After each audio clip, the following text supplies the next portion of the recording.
So first, a little background. I went to a fairly large middle school that had kids from at least 3 other cities in the area, all going to it. From there, I went to a small high school with maybe 300 kids total. My high school was a highly competitive charter school located in the mountains and surrounded by several acres of woods. I met this guy, Sam, in middle school, but didn't really interact with him much. It was more one of those friend of my friends things. Fast forward to sophomore year of high school. Sam transfers into my high school. My high school did block schedules, so we had 4 classes in a sort of study hall and homeroom class in the middle of the day. Sam transferred partway through sophomore year, and I don't know how this happened, but he ended up in 4 out of my 5, counting homeroom and study hall, classes. At this time, I had established a bit of a reputation at the school for being helpful and a good student, so when Sam transferred and seemed to be having a tough time, I was asked to sort of take him under my wing and help him out. Boy, do I regret doing that. One of the classes we had together was a history class that I also had with one of my best friends. Despite her protests, my teacher made the 2 of us work with Sam on all our group projects. Sam was already kind of creepy with me, even though he'd been at our school for less than a week. When we started working together, he would sit uncomfortably close to me, and at first he wouldn't say much, but as he got up more courage, he began talking to me. At first it was all normal stuff.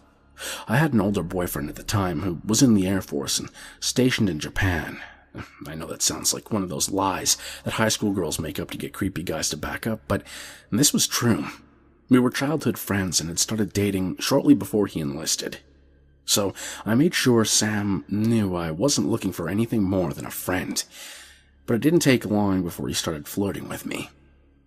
His flirting quickly escalated from compliments and asking if my boyfriend Alex was real to trying to steal the virginity ring I wore every day off my finger and joking that one day it wouldn't be just the ring that he was stealing. I was freaked out, but I figured there wasn't much he could do since we only saw each other at school, and thank God he had no clue where I lived. Back when I was in high school, the chat that's a part of Gmail, now called Google Hangouts, was sort of like the AIM messenger of the time. So everyone used it, and there were several group chats that I was part of for my school that used personal email addresses rather than our school Gmails.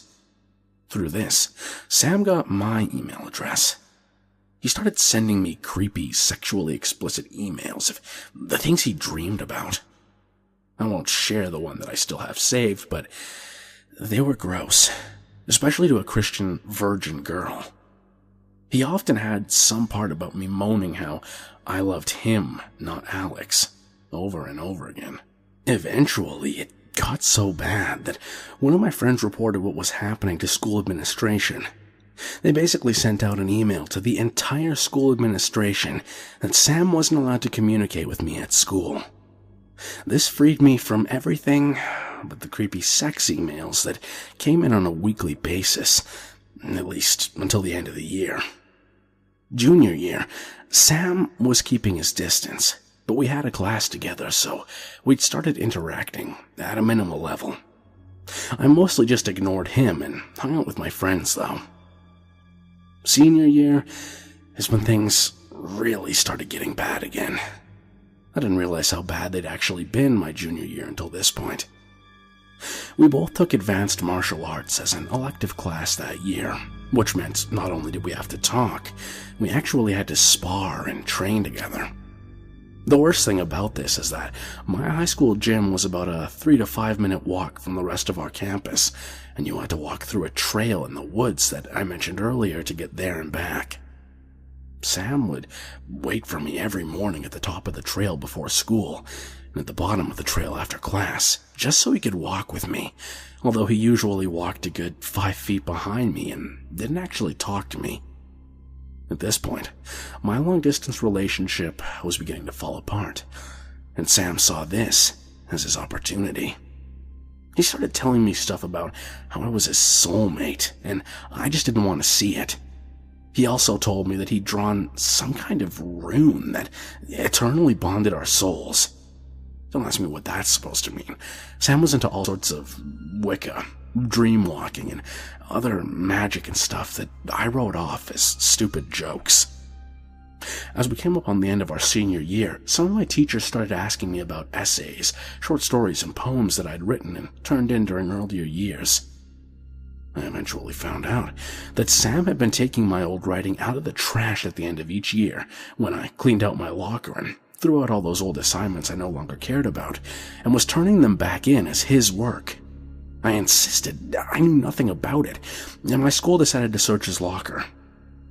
The thing was like a crazy shrine to me. He had piles of my old homework and assignments that I'd thrown out, and 4 or 5 composition notebooks that I used to keep as diaries or poetry journals that I assumed I'd lost at some point.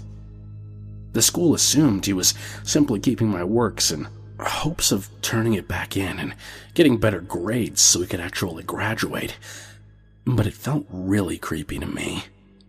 The school took all of my old work and made me take it home and suggested I not throw old assignments away at school or I would get in trouble for letting him copy me. Thing is, the other thing they found in his locker that they didn't care about but I did was several word magnets that my friend and I had made to leave notes in each other's lockers. I know they were the ones out of my locker, which meant he also knew my combination. A few weeks after they raided his locker, I was getting changed back into my regular clothes after my martial arts class and discovered that my bra and my extra workout shirt were missing out of my locker.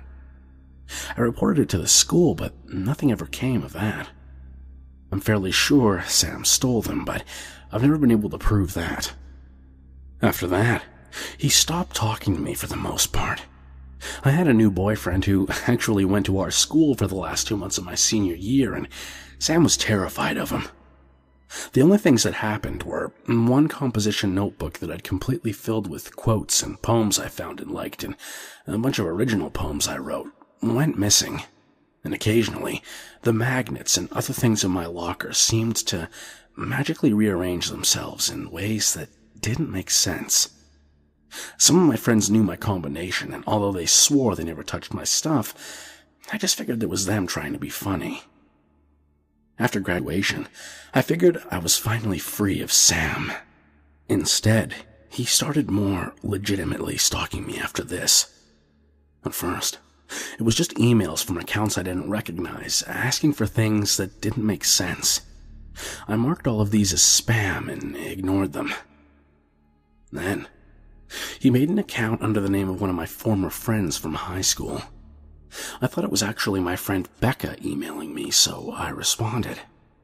We carried on a pretty normal email conversation for a few weeks, and then she got weird. She and I had talked about our relationships and things like that, so she knew I had a boyfriend. She started asking me to send her nudes, and insisted that if I didn't, she would hurt herself or try to kill herself. She used to send me pictures of the deep cuts on her arms, and even counted off pills she took when I refused to do what she asked. Becca had told me she was living somewhere in Colorado, so I was pretty sure I couldn't call anyone and say someone I knew was trying to or threatening to kill themselves. I'm not proud of what I did or that I fell for Sam's games, but I did what I was told for fear of being responsible for someone's death. This went on for several months, until finally I got tired of it and actually deleted my email address. Things were quiet from there as I started my first year of college. However, I soon found out from a friend of mine that Sam was attending the community college, which is within walking distance of the college I was attending. I didn't think Sam knew where I was going to college, so I figured I'd be fine.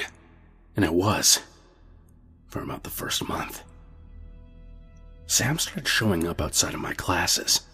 At first, he would just stand there in the sea of people leaving my class until he knew I saw him, and then he would walk away.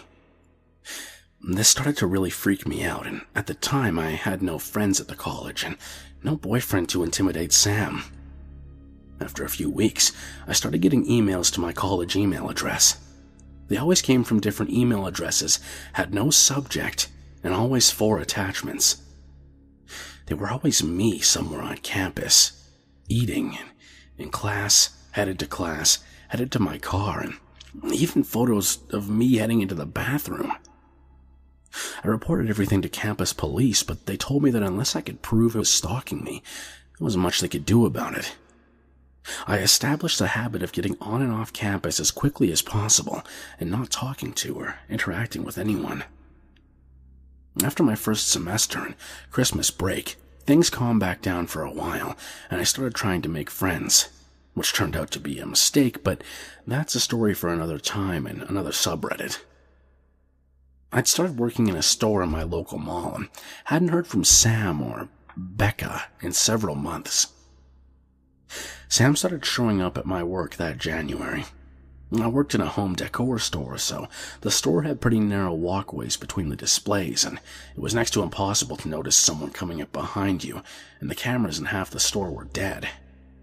At first, he would just wander around, and if I was working, he might do something like break something in my section of the store.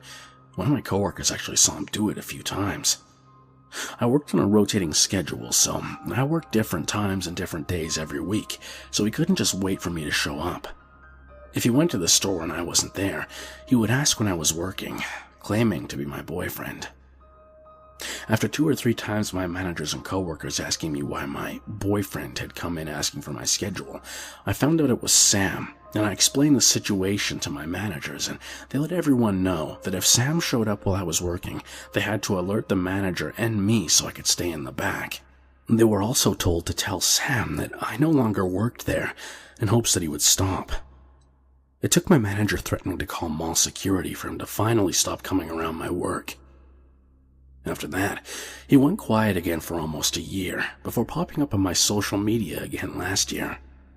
He claimed that he'd changed and that he wanted a second chance. Me, being the stupid person that I am, and always wanting to give people the benefit of the doubt and only see the best, started to build a friendship with him. At this point, I was actually single, but trying to build a solid friendship with a guy I had a thing for a really long time, my now fiancé. It was only a week into us talking before he started being creepy again and begging for nudes and sending me messages like the sex emails he used to send me in high school.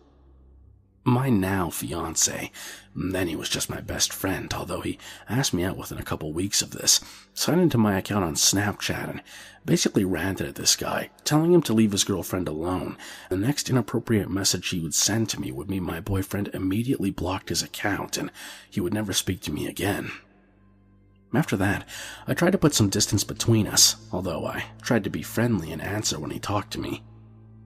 After a couple of months of this, Becca made a reappearance. She started talking to me on Instagram as someone completely different. We talked for a few weeks before she started sending me messages that made it clear it was really Becca/Sam. My fiancé and I have a theory that Sam tried to bring Becca back as a way to attempt to make me dependent on Sam again.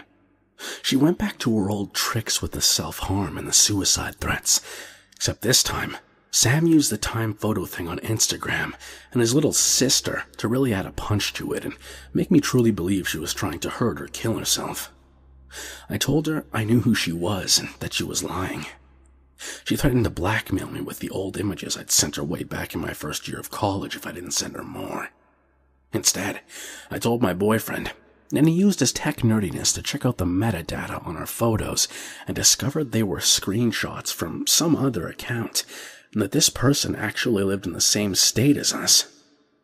We reported Becca to both Instagram and our local police, and I spoke with a lawyer friend of mine about the things she had said and then blocked both Becca and Sam. The only thing that's happened since then is that a few accounts have popped up on Facebook and Whisper using my images, both the appropriate and explicit ones, and claiming to be me. My fiancé has a search algorithm set up to find them, although as soon as one comes up, it's down before either of us gets the chance to report it. It doesn't happen consistently, and entire months go between incidents, but honestly, I wish it would just stop already.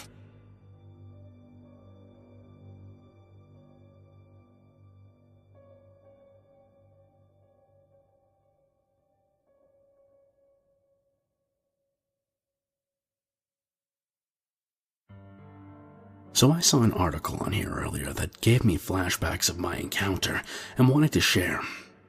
To give you an idea on where I'm from, I grew up in a nice middle-class neighborhood in Maryland, about 15 minutes from the border to D.C. We never had any serious crimes in our neighborhood, just the typical petty theft from people leaving their car doors unlocked. It was a cloudy, chilly Saturday in October of 1993. I was 8 years old. My brother James was 12. We'd just left his friend's house after playing street hockey on his driveway for hours, and we had to get back home around 5:30 p.m. His house is a couple blocks away from the elementary school, and basically across the street from the school is a pretty big-sized park. Its entrance has a fence with a path that separates the fence. Along the street, the fence continues into a backyard to a house which sits on a cul-de-sac. My brother and I, on the left side, approach the four-way stop sign and notice a white 1990 Toyota Camry sitting there. We didn't think anything of it and walked down the sidewalk toward the school. I was talking to him about Art Monk, the Redskins, and how we could use the Beckett to write to the stadium and hope to get an autograph. We wound up getting the autograph. I realized James was oddly quiet during my idea about writing to the Redskins. I asked him if he was listening, and he said, "Keep talking. Act cool. Act normal. Don't look back, okay?" Confused and nervous, I responded, "Okay, what's going on?" During my talk, my brother was paying attention to the Camry that was driving very slowly behind us. We played it cool, walked our normal pace, and just about to pass the school. I continued my talk while we were approaching a big field that sits directly across the entrance of the park. My brother put his hand on my chest, which made me stop immediately. He turned back and glanced at the driver. Now, I wasn't sure if it was to see how the car would act, if he wanted to make a move across the street into the park, or if he was trying to see a license plate. However, when we stopped, the car stopped. And this time I got a good look. The driver was female, brunette hair to the shoulders. She almost looked drugged. She never blinked. She looked straight ahead. Not at us. Not to the side. Straight ahead. The passenger was the intimidating one. He was red-headed, long hair, and had this angry look. His eyes watching us intensely. To be honest, he looked like the comedian Carrot Top. Well, an evil-looking Carrot Top. After getting a good look and realizing the situation we were in, I started to get nervous. I was breathing heavily. My legs felt numb. I looked at my brother and he just said, "Keep walking." What was weird about this day, there weren't any cars on the road. It felt like a ghost town all of a sudden. It was just us and them. We continued walking toward the next block, when all of a sudden, the car started merging into the other lane. He was going to block us off, and then who knows what. My brother, being older than me, was faster than me. He knew it. I knew it. Staring straight ahead and looking at our options, my brother said, "On the count of 3, run, okay? Run as fast as you can and follow me." Before I could even accept the deal, he started the countdown. 1, 2, 3. He's off and running. I'm trying to keep up. The car slams on the accelerator. James was able to run across the street. When I try to do the same, the car almost cuts me off and I could feel the bumper against my pants. The Camry now has to back up and accelerate again after us. My brother made the move across to the right side of the street, and I followed as fast as I could. I realized he was making a run for our friend's house. He gets there and is ringing on the doorbell, banging like crazy. The Camry catches up. The passenger gets out of the car. As soon as he gets out, my friend's dad opened the door. James rushes in. The redhead gets back in his car and I dive through the open door. My friend's dad runs out toward the car speeding off and yells something as he tries to get his license plate. I'm crying. My brother's crying. My friend's dad is shaken up. Even though we live a block away, we had to call our dad to come pick us up. We called the police and wrote a report. They said they'd keep their eyes open. On Monday, we notified the elementary school about our ordeal. However, they didn't do much to let the public know. It wasn't until the next week that they sent out a flyer to the rest of the parents, and cops began patrolling the neighborhood. See, during the week, 3 other cases happened with that white Camry following kids. One was even more terrifying than my experience, where the kids were jumping through backyards because the redhead was chasing them through the park. After that week of disturbances, everything stopped. I never heard of an arrest. I don't know if they moved on to another city or state to try and abduct kids. All I know is that they terrified our neighborhood that year, and it took a little while for things to seem normal again. The brunette, I always wondered what her role was. Why would she participate in a terrorizing and menacing act? Either way, her face and that ugly, nasty, red-headed man are etched in my brain. Let's not meet, because if we do, I may have to kill you. Hopefully you're in jail, rotting away, or already dead, because you're a scumbag.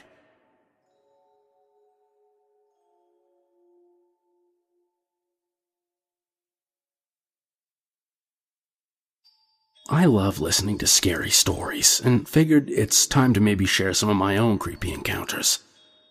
A bit of a warning. This is going to be long.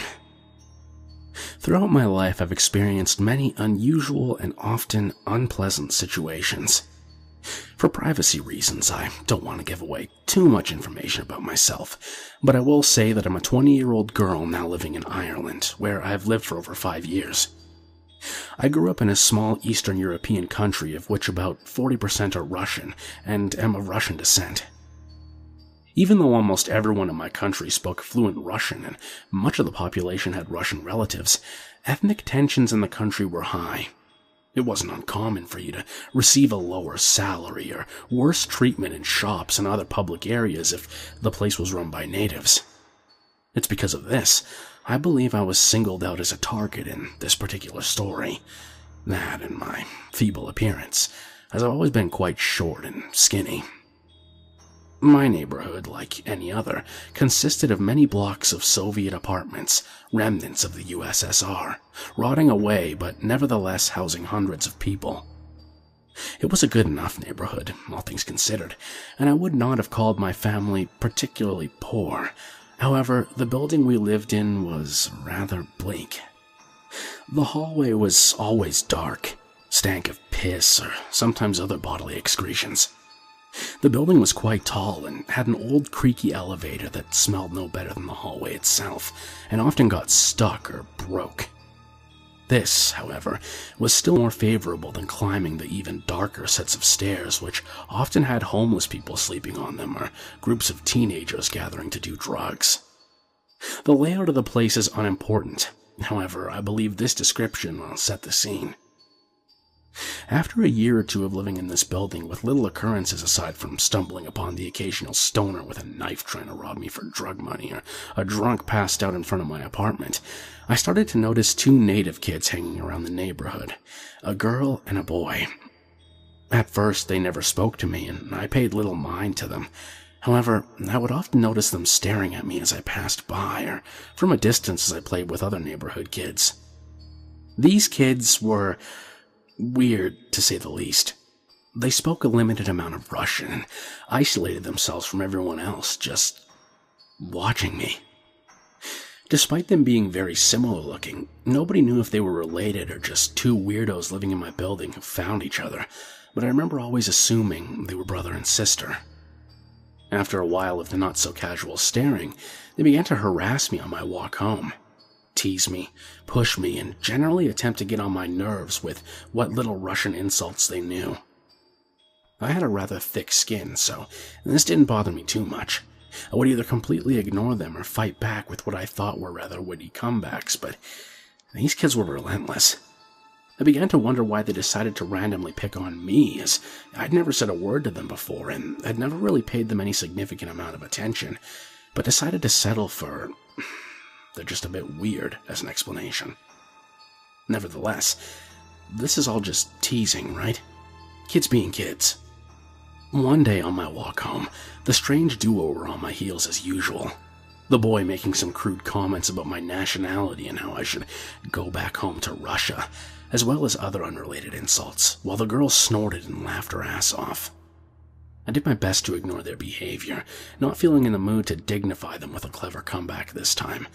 However, it became increasingly difficult as, in frustration, the two suddenly became more aggressive than usual.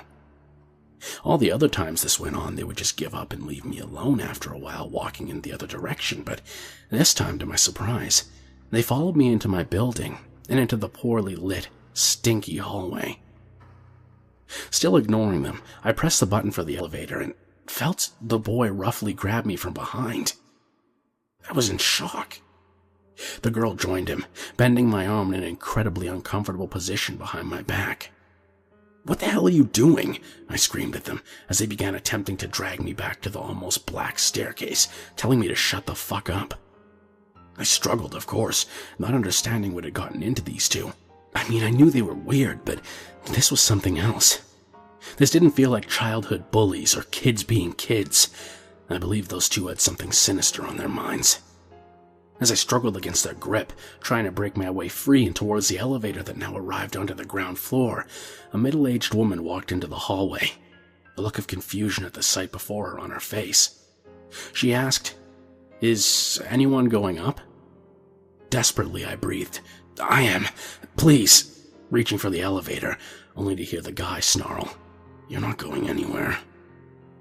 To my surprise, despite the pure desperation in my voice and the fact that I was fighting two seemingly older kids, due to my size, trying to drag me away, the woman didn't offer any help, didn't give out to the two kids, didn't even ask what the heck was going on, just shrugged her shoulders and walked into the elevator. What was going through her head still makes me curious, but I'm assuming this was probably due to assuming that this was nothing serious because of our age, or maybe her not wanting to get involved any more than she already had in order to avoid trouble. After all, our neighborhood wasn't the safest, and it's the best way to stay out of trouble if you can. At this point, I became surged with adrenaline, partly from my desire to get into that elevator and away from these two, and partly from anger at her refusal to help me. It's amazing what the human body can do when faced with a potentially dangerous situation. Using all of my strength, I whipped around and slammed the boy harshly into the wall behind me, immediately making both the girl and the boy let go of me. I could tell that the two of them were as shocked as I was at what I'd just done. As I said, I was a small girl, but it felt as though someone else had possessed me at that moment, as if I wasn't even in control of my actions. All I knew is that I had to get away. As soon as I was let go, I ran to the elevator and managed to make it inside before the door closed. The last thing I remember seeing before the door slammed shut and we took off was the girl's shocked expression as she stared at me, surprised of what I was capable of. The lady in the elevator didn't say a word to me. I wish I could say it ended there. A few days later, I was confident in my ability to defend myself against those two and was pretty sure they wouldn't attempt to attack me again or even go near me. My relief, however, was short-lived. A friend of mine knocked on my door at the usual time I would go out on a free day, asking me to hang out. I, of course, excitedly agreed, and as soon as I was ready, we headed out to the elevator. As previously mentioned, the elevator itself wasn't all that sturdy and easily broke down, but that's not the only thing that made it extremely unsafe. If you were a child and were taking the elevator alone, especially in a building as tall as ours where there were many floors, you never know what the person that got on with you could turn out to be and what they could do to you, especially if the elevator suddenly got stuck. This wasn't something that happened so often, of course, that it prevented us from using it and taking the dreaded stairs. We got on without a worry in the world and pressed the button for the ground floor and began chatting about nothing in particular. About 4 floors down, the elevator stopped, letting on a burly middle-aged man. Just the sight of him was intimidating.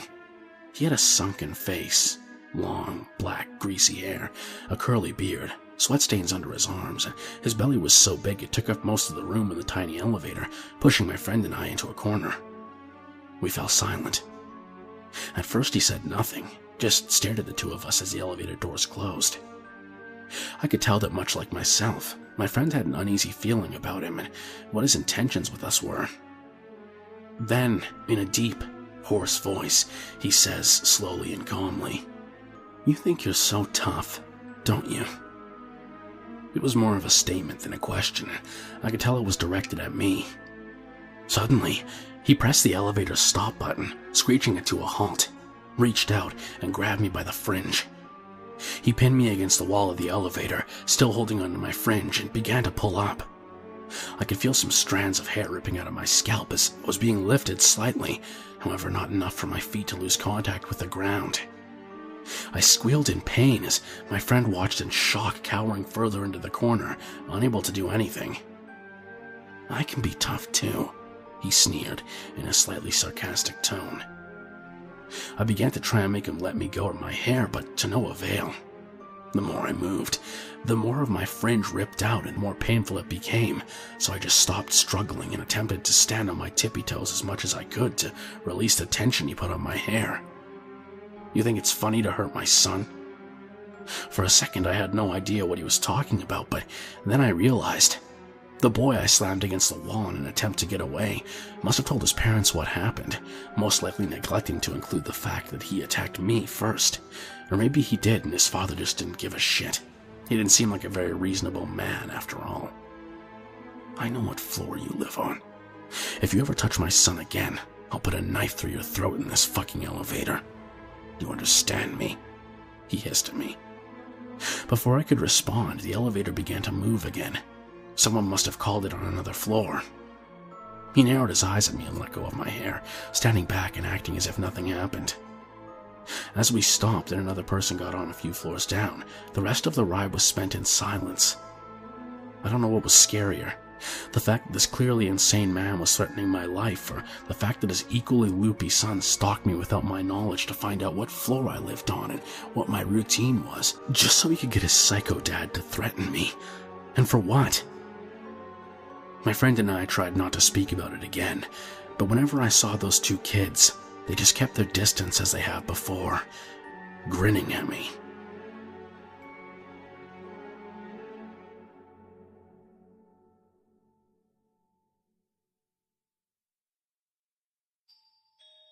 A few years ago, in November-ish of 2013, I was assigned to Fort Jackson. As a New Englander, I was pretty thrilled with the slower pace of life off post in South Carolina and met super friendly people practically everywhere we went. I missed my motorcycle back home, so I snagged one down there off Craigslist with the intent of shipping it back up north at the end of my temporary duty and trading it in for something bigger and better that I could use for longer rides than my little guy back home, which was a 1975 Honda 125cc. Anyway, I didn't know that I had to take some silly military motorcycle course, and this was back during the government shutdown when Jackson canceled all theirs, so my instructor demanded I find a post offering the course and take it on a military installation. Fortunately, I found a course at Fort Bragg, NC, which isn't too far, maybe like 2 or 3 hours. I only had a little sedan, but my buddy swapped cars with me for a few days and helped me load the bike on his Toyota Tundra, a big truck, which wasn't too hard because it was just a little Honda 250. Not wanting to be late, I left for Bragg at some ungodly hour at like maybe 3 a.m. My GPS took me through back roads and along open fields. The drive was peaceful and the roads were quiet. I was excited because just a year before I'd been searching for jobs back home with my crappy little economy car and no money. After joining the army, I was able to buy a nice car, get a little motorcycle, and go to parts of the country I'd never been. If a year before that, you would have told me I'd be in the Carolinas driving a pickup truck with my motorcycle around at 3 a.m., it would have been a huge shock. Anyway, I felt a great deal of pride and excitement and was a little high on life, corny as that sounds. It was easy in this big new truck to want to barrel through these long, straight, desolate roads, but I kept it slow and steady as not to get pulled over.